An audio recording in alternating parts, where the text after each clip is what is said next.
ఎందుకు లేదు? గత ప్రభుత్వం ఈ స్థాయిలో అవినీతికి పాల్పడింది అనేది కదా గత ప్రభుత్వం పైన ఉన్న విమర్శ చేసింది అని. ప్రభుత్వాలు ఎవరైనా అవినీతి చేయకుండా నేను స్వచ్ఛంగా పరిపాలిస్తారంటే జనాలు కూడా నమ్మే పరిస్థితులు లేదు శ్రవణ్ గారు. నేను కాదనటంలా. మీరు అన్న ప్రశ్న కూడా నేను అవినీతికి యాక్సెప్టెన్సీ వచ్చింది పబ్లిక్లో.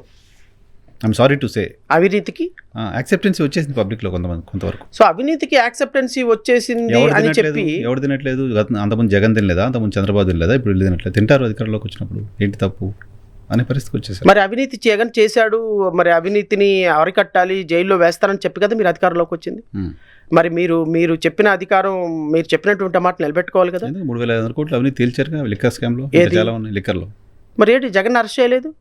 తెలియదు, ఎందుకు చేయలేదు మీరే చెప్పాలి. నాకు తెలీదు. ఇప్పుడు నిజంగా అవినీతి చేశాడు జగన్ అని అనుకున్నప్పుడు then why he was not even arrested now? ఎందుకు? నిజంగా అవినీతి జరిగితే 3,500 కోట్ల రూపాయల్లో ఎంత అమౌంట్ రికవరీ చేశారు?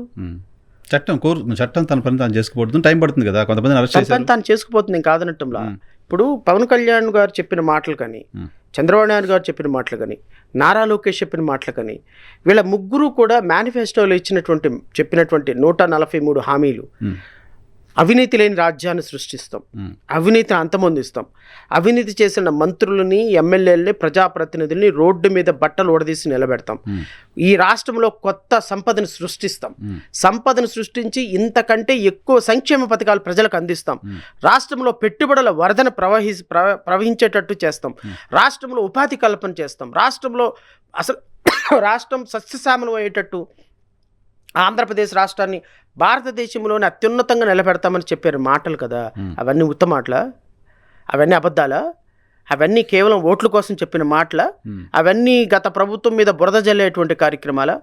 మీరు చెప్పిన పనికి చేసే పనికి కంపారిజన్ లేనప్పుడు ప్రజలు మిమ్మల్ని నెక్స్ట్ ఎందుకు అప్రిషియేట్ చేసి మళ్ళీ ఎన్నుకోవాలంటున్నాను నేను.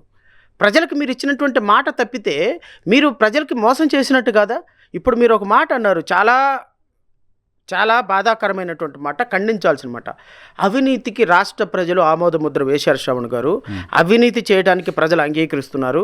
రాజకీయ పార్టీల్లో ఎవరు కరెక్ట్గా ఉన్నారు అని ప్రజలు అనుకుంటున్నారు అనేది ప్రజలు ఎప్పటికీ అనుకోరు నరసింహరావు గారు. I very sorry. లేదు, నేను ఆ విషయంలో యాక్సెప్ట్ చేయను. ఎందుకు చేయను అంటే మీతో నేను విభేదిస్తాను, 100% విభేదిస్తాను. ఎందుకు విభేదిస్తాను అంటే నిజంగానే అవినీతి చేశారు గత ప్రభుత్వంలో నాయకులు అని చెప్పారు కాబట్టి 11 సీట్లకు పరిమితం చేశారు.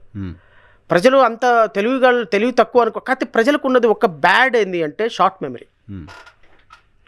వాళ్ళు ఒక ప్రభుత్వాన్ని 5 సంవత్సరాలకి మించి ఎక్కువ గుర్తుపెట్టుకోలేరు. 2014 నుంచి 19 వరకు చంద్రబాబు నాయుడు చేసిన దుర్మార్గాల్ని ప్రజలు గుర్తుపెట్టుకోవాలా. 2019 నుంచి 24 చేసినటువంటి జగన్మోహన్ రెడ్డి చేసినటువంటి స్కామ్స్ కావచ్చు, ప్రజలకు అన్యాయం చేసినటువంటి విధానం పట్ల 11 సీట్లకు పరిమితం చేశారంటే ప్రజలు ఎంత 3 లక్షల కోట్ల రూపాయలు డైరెక్ట్ బెనిఫిట్ స్కీమ్ ద్వారా ట్రాన్స్ఫర్ చేసినటువంటి మొట్టమొదటి ముఖ్యమంత్రి భారతదేశంలో. పేద ప్రజలకు సంక్షేమం అందించిన సంక్షేమమే అసలు రాష్ట్రం యొక్క మొట్టమొదటి అజెండా అని ప్రకటించినటువంటి ఒక ముఖ్యమంత్రి. ఎస్సీ ఎస్టీ బీసీ మైనారిటీలే నా పార్టీకి వెన్నుదమ్ముకగా అని చెప్పిన ముఖ్యమంత్రి ఈరోజు ఇంత 11 సీట్లకి పడిపోతారని ఎవరైనా ఊహించగలరా? ఎందుకో తెలుసా? అవినీతి లేని రాజకీయాలను చేస్తాము అని ఈ ముగ్గురు దుర్మార్గులు చెప్పిన కారణంగానే ప్రజలు అంతగా నమ్మారు. లేకపోతే ప్రజలు నిజంగానే అవినీతికి అలవాటు పడిపోయి ఉన్నట్టయితే వీళ్ళకి 11 సీట్లు ఇచ్చి వీళ్ళకి 164 సీట్లు ఇచ్చేవాళ్ళు కాదు నరసింహరావు గారు. ఒక్క విషయం చెప్పమనండి, మేము అవినీతి చేస్తాము ఇదే విధంగా అని ఒక్క విషయం చెప్పమనండి. 2029లో వీళ్ళ బతుకులు ఏమైపోతాయో చూస్తాను.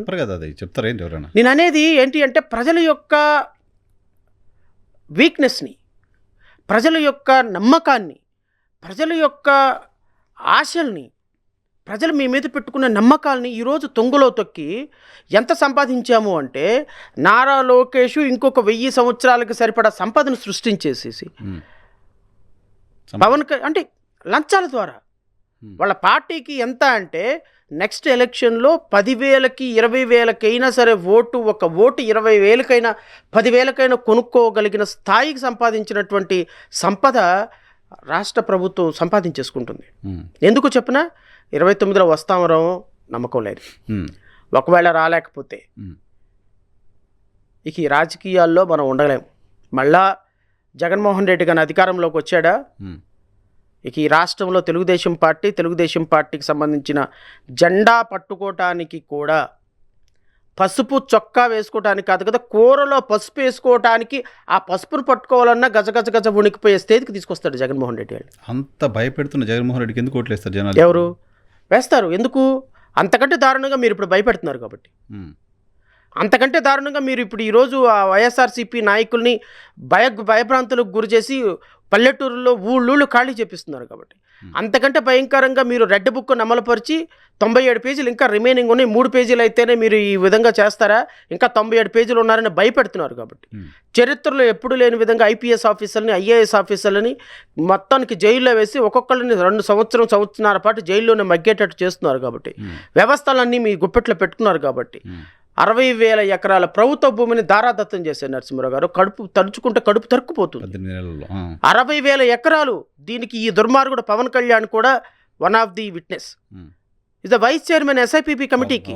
చంద్రబాబు నాయుడు అధ్యక్షతన నారా లోకేష్, చంద్రబాబు నాయుడు అధ్యక్షతన పవన్ కళ్యాణ్ 60,000 ఎకరాలు ప్రభుత్వ భూమిని మీ ఇష్టం వచ్చినట్టు పప్పు బెల్లాలాగా అమ్మేసుకుంటూ పోతుంటే, ఒక్క పరిశ్రమ పెట్టకపోతుంటే, నీకు ఎవడో ఎలక్షన్కి మచిలీపట్నంలో నీకు నీ జనసేన పార్టీ మీటింగ్ సహకరించి ఒక 10 కోట్లు ఖర్చు పెట్టాడని వాడికి ఒక 50 ఎకరాలు రాసి ఇచ్చేస్తావా?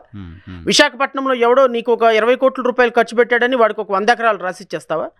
ప్రభుత్వ ఆస్తి కదా. అడిగేది ఎవడు? ఇప్పుడు మీరే అన్నారు కదా, ప్రభుత్వాలు తప్పు చేయకపోతే ఎవరు చేస్తారు అని.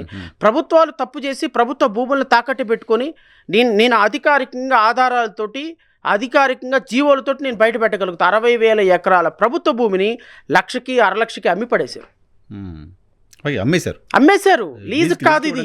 నో, హక్కు లేకుండా చేశారు. భవిష్యత్తులో కూడా ప్రభుత్వానికి హక్కు లేకుండా చేశారు. హక్కు లేకుండా చేసుకున్నారు. That's what my craving. ఇప్పుడు ఎన్నని నేనైనా ఫైట్ చేయగలుగుతాను, మేమైనా ఎన్నని ఫైట్ చేయగలుగుతాము. ఇప్పుడు టీసీఎస్ ఫైల్ చేసాం. టీసీఎస్ 1,100 కోట్ల రూపాయల భూమి 99 పైసలకు ఇచ్చారు. కాగ్నిజెంట్ 900 కోట్ల రూపాయల భూమి 99 పైసలకు ఇచ్చారు.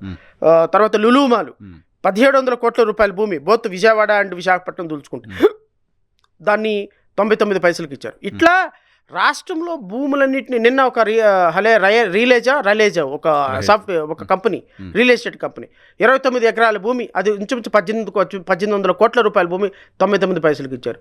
ఈ 4 మీద మేము హైకోర్టులో ప్రజా ప్రయోజన వ్యాజ్యం వేసాం. లక్కీగా మేము ప్రజా ప్రయోజన వ్యాజ్యం అవుతుంటే అవి సేల్ డీడ్ నుంచి లీజ్ డీడ్లకు వచ్చింది.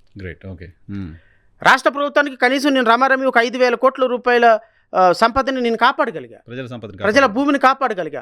ఇలా 60,000 ఎకరాలు వేసుకుంటా పోతే హైకోర్టు సరిపోదు. మీ అవినీతికి అంతం లేదా అంటే సిగ్గు లేకుండా మళ్ళీ 1985 నుంచి అక్రమంగా కట్టిన బిల్డింగ్లన్నింటినీ కూడా రెగ్యులరైజ్ చేస్తాము. ఎవడు ఏ అక్రమంగా పర్మిషన్ లేకుండా బిల్డింగ్ కట్టుకున్న వాళ్ళందరూ రండి, డబ్బులు కట్టండి, రెగ్యులరైజ్ చేస్తామని రెగ్యులరైజేషన్ కూడా ఇచ్చేసి డబ్బులు సంపాదించుకుంటున్నారు సార్. అవును. ఓకే, అది అవినీతి.